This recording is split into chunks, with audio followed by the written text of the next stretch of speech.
ఓం మహాగణాధిపతయే నమః. ఓం గురుభ్యో నమః. ఓం శ్రీమాత్రే నమః. పరమేశ్వర స్వరూపమైనటువంటి జ్యోతిష, వాస్తు మరియు ఇతర అనేకమైనటువంటి శాస్త్రములను మనకు అందించినటువంటి మహర్షులకి నమస్కారం. హయగ్రీవ హయగ్రీవ హయగ్రీవేతి యో వదేత్ తస్య నిస్సరతే వాణీ జనుకన్యా ప్రవాహవత్.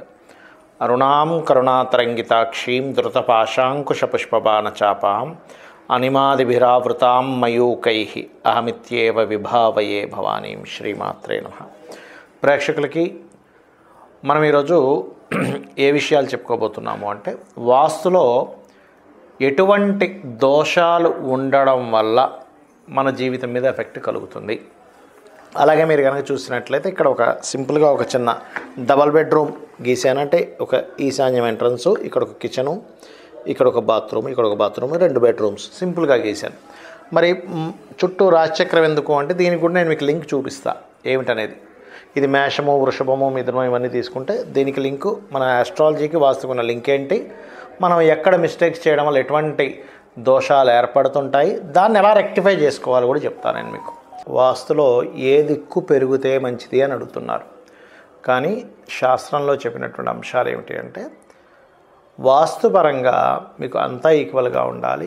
ఈశాన్యం మాత్రం ఈసమాన్యం అంటే ఒక గింజంతా పెంచమన్నారు. చాలామంది తెలియక ఫీట్లు పెంచేస్తారు. ఏమండి ఈశాన్యం అంటే మంచిదే కదండి, ఆలోచన స్థానం కదండి, మంచి మంచి ఆలోచనలు వస్తాయేమో, ఈశాన్యం శిరస్థానం కదా, పెంచితే మంచిదే కదా, ఎందుకు అంత ఎక్కువ పెంచొద్దు అంటున్నారు అనడానికి నేను మీకు సమాధానం చెప్తా. ఇప్పుడు ఇది ఇల్లు కదా, గృహం కదా. ఇప్పుడు మీరు ఉదాహరణకి ఏదో కొంచెం గింజంత పెంచితే తప్పు, దోషం కాదు. ఎందుకు ఆ గింజంత కూడా ఎందుకు పెంచమన్నారు అంటే, ధర్మానికి స్థానంగా చెప్తారు ఈశాన్యం. ఎందుకంటే గురువు దానికి అధిపతి, స్పిరిచువల్ స్థానం అది, దేవతా స్థానం అది ఈశాన్యం అనేటువంటిది. అందుకే ఈశాన్య దేవతా గృహాన్ని కూడా చెప్పారని మనం గత వీడియోలో చెప్పుకున్నాం. ఇక్కడ ఈశాన్యము కొంచెం ఒక గింజంత పెరిగితే ఎక్కడ ధర్మలోపం లేకుండా ఉంటాడు అతని జాతకుడు. అంటే ఆ జీవుడు ధర్మంగా ఉంటే పుణ్యం వస్తుంది, ధర్మంగా ఉంటే అన్నీ సిద్ధిస్తాయి. కాబట్టి ధర్మలోపం జరగకూడదని ఈశాన్యం పెంచమన్నారు, ఈ గింజంత పెంచమన్నారు. అలా కాకుండా మీరు ఫీట్లు పెంచితే జరిగే దోషం చెప్తా. ఇప్పుడు ఉదాహరణకి తూర్పు ఈశాన్యం ఇంత పెరిగిపోయింది, ఇలా క్రాస్గా, ఇక్కడేమో ఇంతే ఉంది, ఇక్కడేమో ఇంత పెరిగింది కదా. లేదా ఉత్తర ఈశాన్యం ఇంత పెరిగిపోయింది ఇలాగా, అంటే ఇక్కడేమో ఇలా పెరిగిపోయింది, లేదా ఇక్కడేమో ఇలా పెరిగిపోయింది. అప్పుడు జరిగే ఫలితాలు ఏమిటి, ఇది ఇంత పెరిగినప్పుడు ఒక 2-3 ఫీట్లు పెరిగినప్పుడు ఇది ఇలా క్రాస్ వెళ్ళింది కదా, ఇక్కడ ఏమైందండి, ఆగ్నేయం తగ్గిపోయింది కదా. అంటే తూర్పు ఈశాన్యం విపరీతంగా పెరిగితే ఆగ్నేయం తగ్గిపోయింది, ఆగ్నేయ దోషం ఏర్పడుతుంది. మీరు ఈశాన్యం పెంచుకుంటున్నాను మాత్రమే చూస్తున్నారు, కానీ ఆగ్నేయం తగ్గుతుందనే విషయం మర్చిపోతున్నారు. గింజంత పెంచారనుకోండి, అదేం పెద్దగా తగ్గదు. ఇది చాలా పెద్ద దోషం. అలాగే ఉత్తర ఈశాన్యం పెరిగిందని చూస్తున్నారు, కానీ వాయువ్యం తగ్గిందనే విషయం మర్చిపోతున్నారు. అంటే ఇది చంద్రస్థానం పాడైపోతుంది, ఇక్కడ శుక్రస్థానం పాడవుతుంది. అంటే ఏమిటి, శుక్రుడు పాడైతేనేమో ఫైనాన్స్, వివాహాలు అవ్వకపోవడము, అదేవిధంగా స్త్రీలకు అనవసరమైన అనారోగ్యాలు రావడము, స్త్రీలతో గొడవలు, ధన సంబంధించిన విషయంలో గొడవలు ఏర్పడతాయి. ఇక్కడ వస్తే కూడా బ్యాంక్ బ్యాలెన్స్ తగ్గిపోవడం, మానసిక సమస్యలు, మనస్పర్ధలు, రోగాలు, ముఖ్యంగా వాయువ్య దోషం ఏర్పడితే ఏమవుతుంది, హెల్త్ ఇష్యూస్ వస్తుంటాయి. చూసే వాళ్ళకి అర్థం కాదు, ఏమిటంటే ఈశాన్యం పెరిగింది మా ఇంట్లో అయినా ఎందుకు రోగాలు వస్తున్నాయి, ఈశాన్యం పెరిగితే నీకు ఫీట్లు పెంచమని ఎక్కడ శాస్త్రంలో లేదు. ఇక్కడ ఉన్నది ఏమిటంటే, గింజంత పెంచవయ్యా అన్నాడు, మీరు ఫీట్లు ఇలా పెంచేసారు, ఇలా ఏర్పడింది, ఇక్కడ ఏమైంది దోషం, ఇక్కడ దోషం. కాబట్టి పొరపాటును కూడా గింజంత తప్ప ఈశాన్యంలో ఇంకెక్కడా కూడా పెంచకూడదు. ఇది గుర్తుపెట్టుకోండి. ఇంకోటి కూడా చెప్తాను నేను మీకు, ఈ హైట్ కూడా పెడుతుంటారు. అంటే ఇది ఈశాన్యం ఎలా అయితే తరగాలని చెప్పారో, ఈ హైట్ విషయంలో కూడా ఓవర్ హైట్గా కూడా పెంచకూడదు. కొంచెం హైట్ పెంచుకోమన్నారు నైరుతులు, అంతేగాని విపరీతంగా పెంచేసేయడం చేయకూడదు. విపరీతంగా పెంచిన దోషమే. ఏదైనా గుర్తుపెట్టుకోండి, మన బాడీలో కూడా వాత, పిత్త, కఫలు ఉంటాయి. బ్యాలెన్స్డ్గా ఉంటే బ్యాలెన్స్డ్గా ఉంటుంది.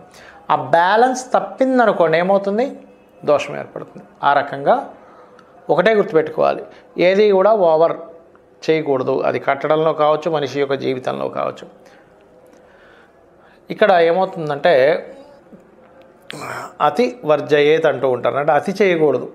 అది నీ లైఫ్లో నువ్వు మాట్లాడే విషయం కావచ్చు, లేకపోతే నువ్వు చేసేటువంటి పనులు కావచ్చు, నువ్వు చూపించేటువంటి ప్రేమాభిమానాలు కావచ్చు, నువ్వు చూపించే కేరింగ్ కావచ్చు, ఏది అది పనికిరాదు.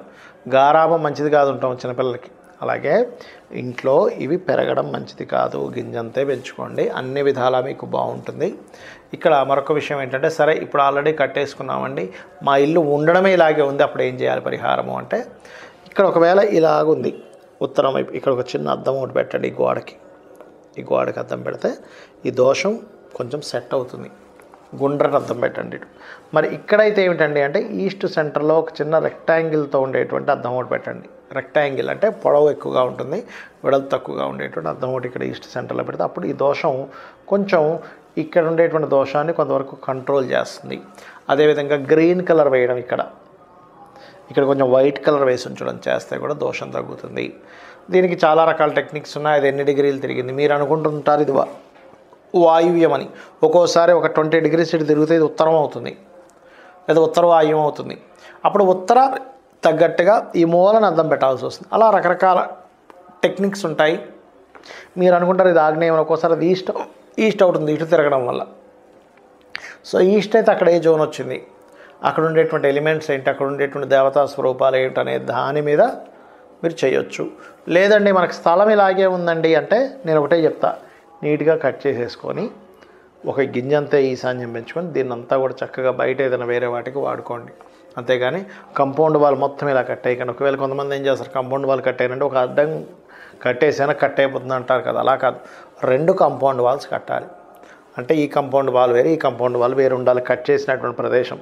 అంతేగాని ఒక కాంపౌండ్ వాల్ కడితే అది కట్ అయినట్టుగా అవ్వదు. అలా అయితే ఇంట్లో కట్టుకునేటువంటి వాల్స్ అన్నీ కూడా వేరే దాని వేరే అయిపోయినట్టు అయిపోవాలి కదా. చిన్న లాజిక్ ఆలోచించండి, ఇంట్లో గాడ కడుతున్నావు రూమ్కి, అది వేరైపోయింది అని అనుకోవాలి, అవ్వదు. కాబట్టి కాంపౌండ్ వాల్స్ 2 కాంపౌండ్ వాల్స్ ఉండాలి. ఏది మీరు స్థలాన్ని కట్ అయిన దాన్ని తీసేసేటప్పుడు ఈ జాగ్రత్త తీసుకొని అన్ని విధాలు బాగుంటుంది.